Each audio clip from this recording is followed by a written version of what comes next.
Dark space से 6.5 करोड़ साल पहले एक मीटियोर का टुकड़ा पृथ्वी के पास से गुजरता है, जिसे वहाँ रहने वाले ड्रैगन भी देखते हैं।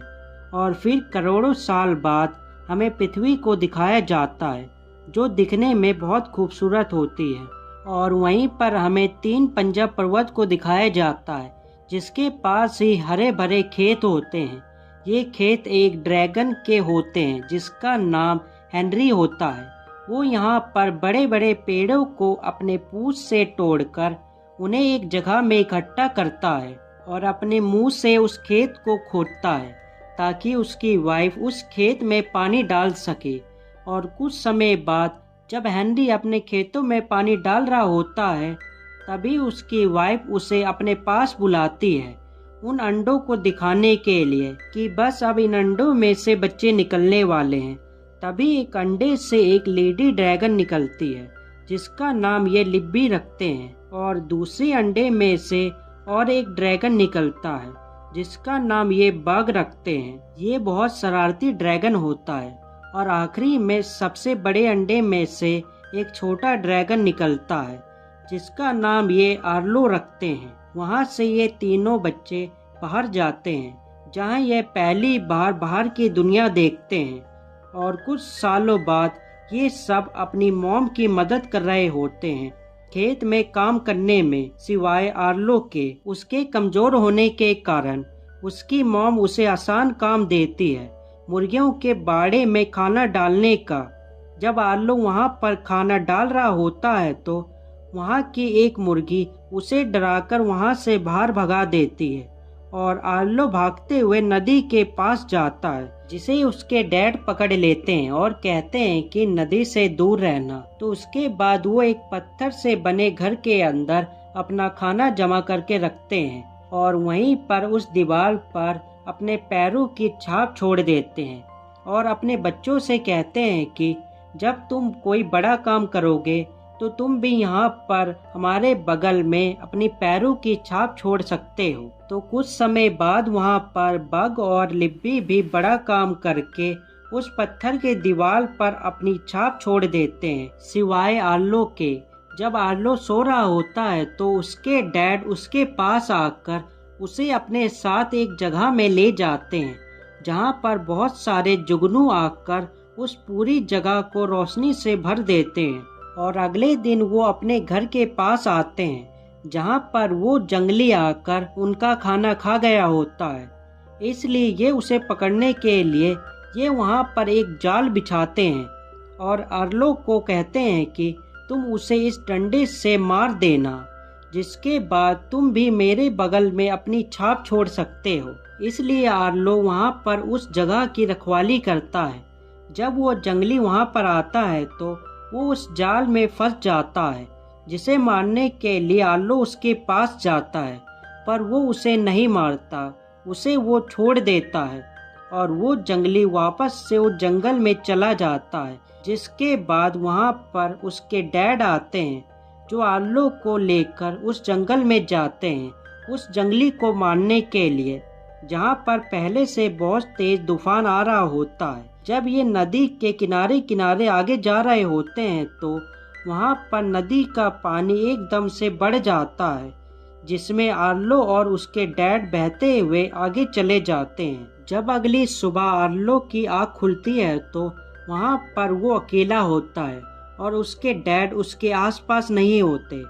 तो उस चट्टान के ऊपर उसे वो जंगली दिखाई देता है, जिसे पकड़ने के लिए आर्लो उस चट्टान में चढ़ने की कोशिश करता है। जब तक वो उस चट्टान में चढ़ता तब तक वो जंगली वहाँ से भाग जाता है और आर्लो वहाँ से अकेला आगे जाता है। तो रास्ते में उसे एक पेड़ के ऊपर कुछ बेरिस दिखती हैं, जिसे तोड़ने की कोशिश में उसका पैर फिसलकर उस चट्टान के नीचे फंस जाता है, जिसे निकालने की आर्लो बहुत कोशिश करता है, पर वो पैर उससे नहीं निकलता। और अगले दिन जब आर्लो उठता है तो उसका पैर वहाँ से निकल गया होता है, क्योंकि उसी जंगली ने उस जगह की मिट्टी को वहाँ से हटा दिया होता है। जब रास्ते से आर्लो जा रहा होता है तो वहाँ पर तेज बारिश होना शुरू हो जाती है, जिससे बचने के लिए वो वहाँ पर लकड़ियों का एक घर बनाता है बारिश से बचने के लिए, पर वो उसके किसी भी काम नहीं आता। पर उसी समय वहाँ पर वो जंगली आलो के लिए खाना लेकर आता है, जिसे खाने से आलो मना कर देता है क्योंकि वो सिर्फ शाकाहारी खाना खाता है। इसलिए वो उसके लिए कुछ बेरीज तोड़कर लाता है, तो उसे और बेरीज चाहिए होती हैं। इसलिए वो आलू को अपने साथ उस सकरे रास्ते से पहाड़ी की चोटी में ले जाता है, बेरीज के पेड़ के पास, जहाँ पर पहुंचकर आलो बेरीज खा रहा होता है। पर तभी उसके ऊपर एक सांप आकर गिर जाता है, जिसे गिराने की चक्कर में आलो भी उस पहाड़ की चोटी से नीचे गिर जाता है जमीन पर, जहाँ पर वो जंगली आकर उस सांप से लड़ता है और उसे वहाँ से भगा देता है। जिसके बाद ये दोनों दोस्त बन जाते हैं और ये मिलकर एक साथ आगे के सफर में जाते हैं, जहाँ रास्ते में ये दोनों मौज मस्ती करते हुए आगे बढ़ते हैं। और रात को एक जगह में आलो उस जंगली बच्चे को अपने परिवार के बारे में बताता है। जब अगले दिन ये वहाँ से जा रहे होते हैं तो वहाँ पर एक तूफान आता है, जिससे वहाँ पर तबाही मच जाती है और आसमान से कुछ उड़ने वाले ड्रैगन जा रहे होते हैं, जिसे आलो आवाज लगाकर अपने पास बुलाता है उनसे मदद मांगने के लिए। पहले वो उनकी मदद करता है उस पेड़ को वहाँ से हटाने में, जिसके नीचे एक लोमड़ी का छोटा बच्चा दबा होता है, जिसे वो उड़ने वाले ड्रैगन्स बाहर निकालकर उसे खा लेते हैं। जिससे आलो को भी पता चल जाता है कि ये उसकी मदद नहीं करेंगे। तो उन्हें एक पेड़ के नीचे वो जंगली का बच्चा दिख जाता है, जिसे खाने के लिए ये ड्रैगन उसके पास जाते हैं। पर आलो उसे लेकर वहाँ से भागता है, तो रास्ते में उसे दो और ड्रैगन्स मिलते हैं जो उनकी मदद करते हैं उन उड़ने वाले ड्रैगन्स को वहाँ से भगाने में, जिनसे आलो पंजा पर्वत जाने का रास्ता पूछता है। पर वो अपनी भैंसों को ढूंढने में व्यस्त होते हैं, इसलिए वो इनकी मदद नहीं करते। तो पहले ये दोनों उनकी मदद करते हैं उनकी भैंसों को ढूंढने में। तो कुछ देर बाद ढूंढने के बाद उन्हें उनकी भैंसें मिल जाती हैं, जो एक घास के मैदान में बैठी होती हैं, और वहीं उन्हीं के बीच में कहीं वो शिकारी भी छुपे होते हैं। तो वो पता लगाने के लिए आलो उस चट्टान में जाकर चिल्लाता है, जिसकी आवाज सुनकर वो शिकारी उसके पास आते हैं उसे खाने के लिए। पर तभी वहाँ पर वो ड्रैगन्स आते हैं, जिनकी वो भैंसें होती हैं। वो उन शिकारियों से अपनी भैंसें बचाकर वहाँ से ले जा रहे होते हैं। तो उन्हें मारने के लिए वो शिकारी भी उनके पीछे जाकर उन पर हमला करते हैं उन्हें मारने के लिए।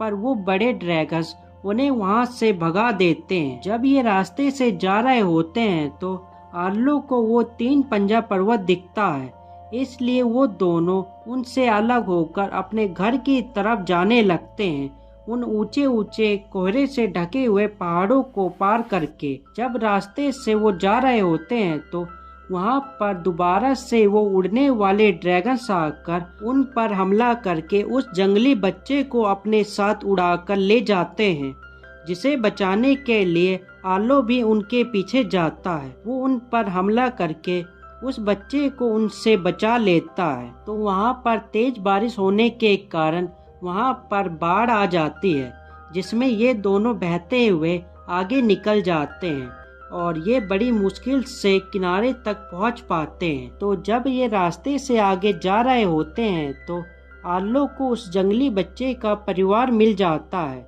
तो आलो उस जंगली बच्चे को उनके पास छोड़कर वहाँ से अकेला अपने घर की तरफ चला जाता है, जहाँ पर पहले से उसकी मॉम बाहर बैठकर उसका इंतजार कर रही होती है, जो उसे देखकर उसके पास आती है और उसके भाई बहन भी उसके पास आते हैं। जिसके बाद वो भी उस पत्थर की दीवार में अपने पंजे का निशान लगा देता है और ये मूवी यहीं पर ख़त्म हो जाती है। और हम मिलते हैं एक नई मूवी के साथ अगली बार एक बेहतर एक्सप्लेनेशन के साथ। Good bye.